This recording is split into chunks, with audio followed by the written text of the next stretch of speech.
Hello beautiful people, ఈరోజు మన వీడియోలో ప్రాన్స్ ఫ్రై ఏ విధంగా చేయాలో చూద్దాం. ప్రాన్స్ని క్లీన్ చేసుకున్న తర్వాత స్టవ్ ఆన్ చేసి ప్యాన్ పెట్టి ఆయిల్ వేయాలి. ఆయిల్ హీట్ అయిన తర్వాత స్పైసెస్ యాడ్ చేసుకోవాలి. స్పైసెస్ ఫ్రై అయిన తర్వాత కట్ చేసిన ఆనియన్ వేసుకొని ఫ్రై చేసి జింజర్ గార్లిక్ పేస్ట్ వేసుకొని కొంచెం టర్మరిక్ వేసుకొని మిక్స్ చేయాలి. మిక్స్ చేసిన తర్వాత క్లీన్ చేసిన ప్రాన్స్ వేసుకొని 15 to 20 minutes కుక్ చేసుకోవాలి. కుక్ అయిన తర్వాత చిల్లీ పౌడర్ వేసుకొని తగినంత సాల్ట్ వేసుకొని మిక్స్ చేయాలి.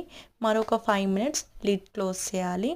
లిడ్ క్లోజ్ చేసిన తర్వాత లాస్ట్లో టేస్ట్కి సరిపడా కొరియాండర్ పౌడర్ వేసుకోవాలి. తర్వాత కొంచెం గరం మసాలా వేసుకుంటే ఎంతో టేస్టీ ప్రాన్స్ ఫ్రై రెడీ. మీరు కూడా ట్రై చేయండి. ఈ ప్రాన్స్ ఫ్రైని కామెంట్స్లో చెప్పండి మీకు ఎలా వచ్చిందో.